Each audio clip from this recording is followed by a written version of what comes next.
Assam university শিলচৰে আজি যিটো সন্মান প্ৰদান কৰিলে মোক, মই অত্যন্ত বিনম্ৰতাৰে এই সন্মানটি গ্ৰহণ কৰিছোঁ।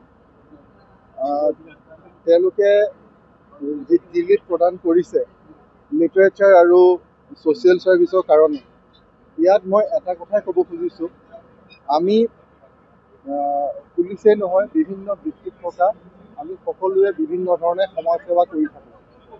সমাজসেৱা যে এজন ফুল টাইম সমাজ সেৱকেহে কৰে তেনে নহয়।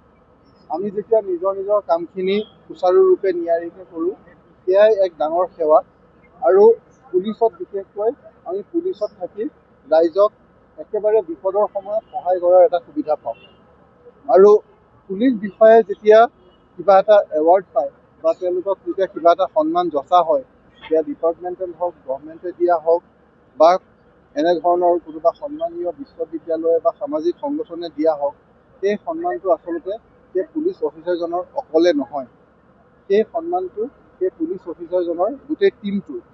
কাৰণ আমি পুলিচত কোনো অকলে কাম নকৰোঁ, অকলে কাম কৰিব কোনেও নোৱাৰে। কোনো পুলিচ অফিচাৰ ছুপাৰমেন নহয়, ছুপাৰ হিৰো নহয়। আমি টীম হিচাপে কাম কৰোঁ, আৰু আটাইতকৈ ডাঙৰ কথা, টীমটোৱে আমি ৰাইজৰ সহায় সহযোগিতা, ৰাইজৰ পৰামৰ্শ লৈ কাম কৰোঁ। আমি যে এই যে ৰাইজৰ যিখিনি সহায় সহযোগিতা, আমি টীম হিচাপে কাম কৰা, আমাৰ ছিনিয়ৰৰ গাইডেঞ্চ, আমাৰ কলিগছৰ গাইডেঞ্চ, আমাৰ জুনিয়ৰ অফিচাৰে তেওঁলোকৰ ভুলৰ পৰা শিকা, তেওঁলোকে আমাক দিয়া পৰামৰ্শ, এই সকলোখিনি লৈহে আমাৰ কামখিনি সম্ভৱ হয়। গতিকে আজি এই যি সন্মান, মই আমাৰ এই সকলোৰে হৈ গ্ৰহণ কৰিছোঁ আৰু ছাত্ৰ ছাত্ৰীসকলক কৈছোঁ যে আমি ডিগ্ৰী লাগিব, আমি পঢ়া শুনাত ভাল হ'ব লাগিব, আমি চাকৰি কৰিব লাগিব, ভাল চাকৰি কৰিব লাগিব, কিন্তু লগতে আমাৰ সেৱাৰ মনোভাৱটো থাকিব লাগিব, যিটো আমাক ভগৱান শ্ৰীকৃষ্ণই গীতাত অৰ্জুনক কৈছিল।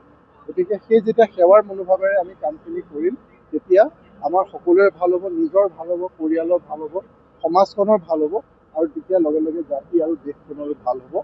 মই আসাম ইউনিভাৰ্চিটি শিলচৰক মোৰ আন্তৰিক কৃতজ্ঞতা জনাইছোঁ আমাক এই সন্মান দিয়াৰ কাৰণে, আমাৰ কষ্টখিনিক স্বীকৃতি দিয়াৰ কাৰণে। ধন্যবাদ।